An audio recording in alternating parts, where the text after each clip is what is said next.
Hello students, आपका मेरे भाई के चैनल में स्वागत है। आज हम एक्सरसाइज 14.1 का फर्स्ट क्वेश्चन करने जा रहे हैं, जो कि 8th क्लास के फैक्टराइजेशन गुणनखंडन चैप्टर से लिया गया है।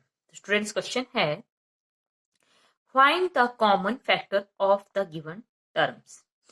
दिए हुए पदों में सार्वगुणनखंड ज्ञात करो। तो स्टूडेंट्स, ये जो हमारा फर्स्ट क्वेश्चन है, यहाँ पर हमने कॉमन फैक्टर, जिसे कि सार्वगुणनखंड कहते हैं, वो बनाने हैं। ये हमें कुछ टर्में दी गई हैं, व्यंजक दिए गए हैं। तो ये फर्स्ट पार्ट करते हैं। सबसे पहले हमें फर्स्ट पार्ट में दिया है 12x और दूसरा इसका पार्ट है 36। तो 12x को हम फैक्टर के फॉर्म में लिखेंगे। तो 12 को हम लिख सकते हैं 4 3 जा 12 होते हैं, तो 4 को भी ब्रेक कर लेंगे। 2 2 जा 4, देखिए, और 4 3 जा 12। जैसे आपने छोटी क्लासों में किया है, फैक्टराइजेशन करके भी आप लिख सकते हैं। जैसे 2 का टेबल पढ़ा, पहले 2 से डिवाइड किया, फिर देखना है, फिर से 2 से चला जाता है तो फिर से 2 से भेजा, फिर नेक्स्ट 3 से, फिर 5 से, 7 से, ऐसे भी आप चेक कर सकते हैं। और सिंपली आप देख सकते हैं, जैसे 36 है तो 36 कैसे बनते हैं, 6 6 जा 36, और 6 को हम फिर से ब्रेक कर देंगे, 3 2 जा 6। तो देखिए कैसे लिखेंगे, 2 2 जा 4, पहले 2 2 जाएगा, 4 3 जा 12 एंड 12 3 जा 36। ओके, आप जो है अगर ऐसे नहीं इसको किसी को पता चले, तो हम जो है इनके ऐसे फैक्टर भी कर सकते हैं। जैसे 12x है और दूसरा था 30x। तो 12x को आप 12 के इस तरह से फैक्टर बनाएंगे, 2 से चला गया, देखिए पहले, तो यहाँ आ गया 6, फिर 2 से फिर से भेजा, आ गया 3, और ये 3 1 जा 3। तो हमारे पास जो फैक्टर बन के आ रहे हैं, ये देखिए ऐसे। साथ में x था, तो आपने इसके साथ x भी लगा देना है। दूसरी टर्म थी 36, तो 36 को आप ऐसे भी ब्रेक कर सकते हैं। पहले 2 का टेबल पढ़ेंगे, 2 से नहीं जाता है तो 3 का, अगर 3 से नहीं जाता है तो फिर 5 7 देन 11। जो प्राइम नंबर है, अभाज्य संख्याएं, उनसे हम डिवाइड करेंगे। जैसे ये 2 से चला गया, 1 2 जा 2, 8 2 जा 16, नेक्स्ट 2 से चला जाएगा, 9 2 जा 18, फिर 3 से चला जाएगा, 3 3 जा 9 एंड 3 1 जा 3। तो इसके फैक्टर बन के आ रहे हैं 2 इंटू 2, 3 इंटू 3। ठीक है, यही फैक्टर हमने यहाँ लिखे हैं। देखिए, अब इन दोनों के बीच में जो हाईएस्ट कॉमन फैक्टर है, सार्वगुणनखंड,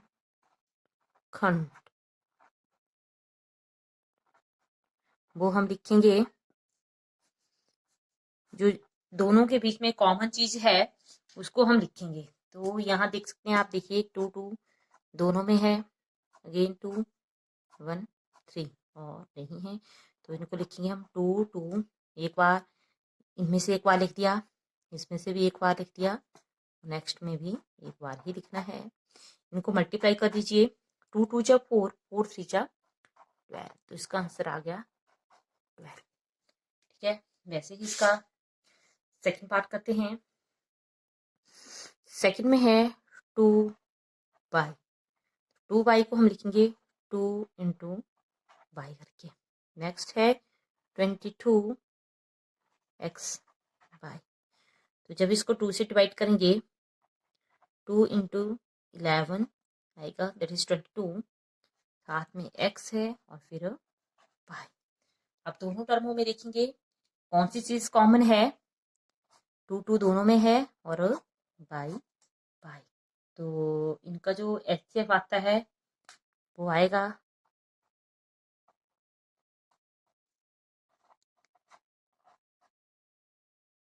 जो सार्वगुणनखंड है वो लिखेंगे हम, सार्वगुणनखंड, दैट इज इन 2 में से एक 2 लिख दिया, साथ में बाई है, तो 2 इंटू बाई 2 बाई। ओके, वैसे ही थर्ड पार्ट लेके चलते हैं। थर्ड में है 14p क्यू। तो 14p क्यू, पहले तो हम 14 को ब्रेक करेंगे। जब हम 2 से डिवाइड करेंगे 14 को, तो 7 2 जा 14, 7 14, पी क्यू, तो पी के साथ भी मल्टीप्लाई हो रही है और क्यू के साथ भी, तभी हमारे पास 14p क्यू आया। दूसरा इसका पार्ट है 28, P square and Q square. अब 28 को आप ऐसे कर सकते हैं, ये देखिए 28 है, जब हमने इसको 2 से भेजा तो यहाँ 2 1 जा 2 एंड 4 2 जा 8, अगेन 2 से चला जाएगा, 7 2 जा 14, अब 7 से जाएगा, 7 1 जा 7। तो इसके फैक्टर क्या बन के आ रहे हैं 28 के, 2 इंटू 2 इंटू 7। हम यही लिखते हैं, देखते हैं, देखिए 2 2 2 दूनी 4 और सच के 28। पी स्क्वायर है, मीन्स पी 2 टाइम्स है, क्यू स्क्वायर भी, क्यू भी 2 टाइम्स। अब यहाँ पर इसका जो एचसीएफ आता है, हाईएस्ट कॉमन फैक्टर सार गुणनखंड, वो लिखते हैं।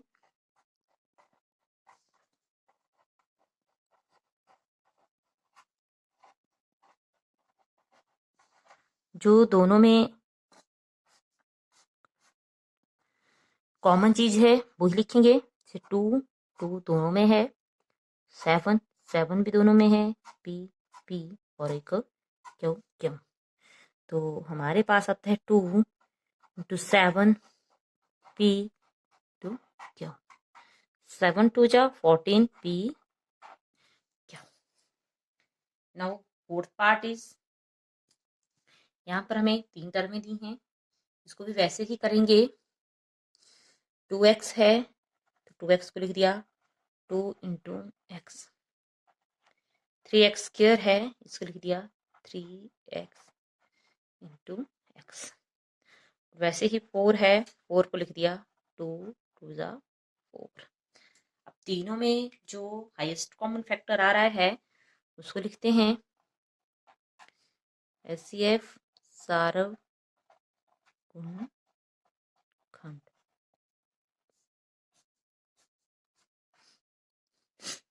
तीनों में जो चीज कॉमन है वो ही लिखेंगे। तो 2 जो है यहाँ पर नहीं है तो इसको नहीं लिखेंगे, और 3 जो है वो यही है, आगे कोई नहीं है। अब x भी 2 ही टर्म में है, यहाँ कुछ नहीं है, तो इन तीनों में क्या चीज कॉमन हो सकती है, 1, कि 1 जो है हर एक टर्म के साथ मल्टीप्लाई हो सकता है। जैसे हमने यहाँ भी 1 लगा दिया, यहाँ भी 1 लगा दिया, तो 1 जो है वो तीनों में कॉमन है, तो इसका जो सार्वगुणनखंड आ रहा है वो है 1। आइए इसके कुछ और एग्जाम्पल सॉल्व करते हैं। जैसे कि हमारा इसका 5th पार्ट है 6abc 24ab square 12a square b।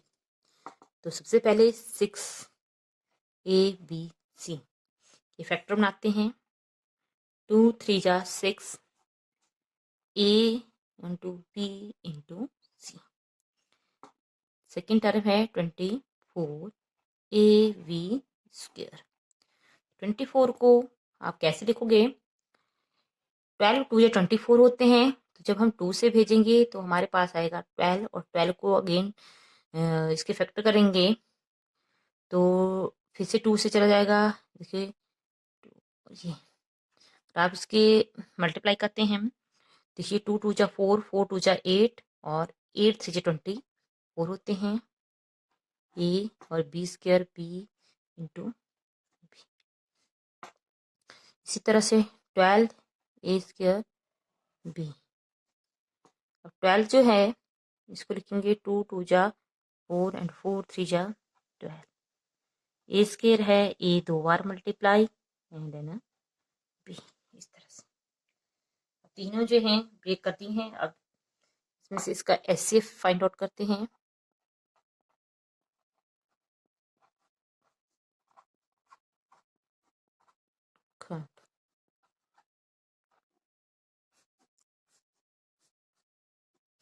तीनों में जो चीज़ कॉमन है वो ही लिखेंगे हम। 2 2 2, एक ये कॉमन है। 3 3 भी तीनों में है, देखिए। ए भी है, बी भी है, और सी नहीं है। तो जो कॉमन चीज़ है वो लिख देते हैं। एक बार 2 लिख दिया हमने, और एक बार 3 लिख दिया।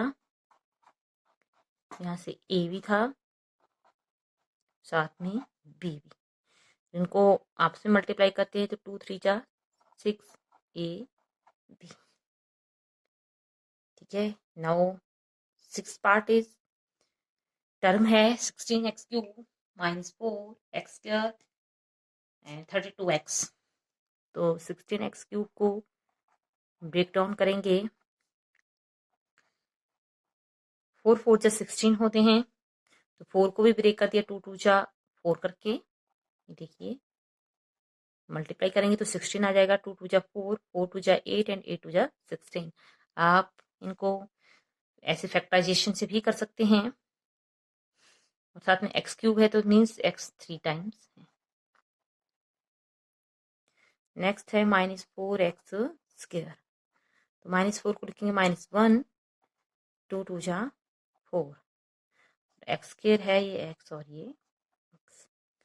32x है, 32 को भी हम ब्रेक करेंगे। देखिए 2 से भेज दिया, 1 2 जा 2 एंड 16 2 जा 12, 6 2 जा 12। अब यहाँ पर 2 से फिर चल जाएगा, 8 2 जा 16, 4 2 जा 8, 2 2 जा 4 जा 2। 2 हमारे पास 5 टाइम्स आ रहे हैं, 5 टाइम लिख दिया। 2 दूनी 4, 4 दूनी 8, 8 दूनी 16 और 16 दूनी 32। ऐसे भी कर सकते हैं। देखिए जब इसमें से हम एचसीएफ निकालेंगे तो जो हाईएस्ट कॉमन फैक्टर है तीनों में, जो कॉमन है वो क्या है वो देखते हैं। 2 सब में है, अगेन 2 है, ये भी है। देखिए नेक्स्ट 2 तो है नहीं, फिर यहाँ नहीं है। एक्स तीनों में है, और कुछ नहीं है। आपने वही टर्म में लेनी है जो तीनों में हो। तो एक आ गया, देखो 2 आ गया, दूसरा 2 भी है, साथ में एक एक्स भी है। 2 2 जा 4x। तो इसमें जो कॉमन चीज है वो 4x आ रही है। तो स्टूडेंट्स इस तरह से हमारा ये क्वेश्चन कंप्लीट हो गया है। आशा करती हूँ कि आपको समझ आ गया होगा कि कैसे हमने इन पदों के सार गुणनखंड ज्ञात करने हैं। अगर वीडियोस पसंद आ रही है तो लाइक शेयर और सब्सक्राइब जरूर कीजिए। नेक्स्ट क्वेश्चन नेक्स्ट वीडियो में देखते हैं। तब तक के लिए बाय बाय। जय हिंद, जय भारत।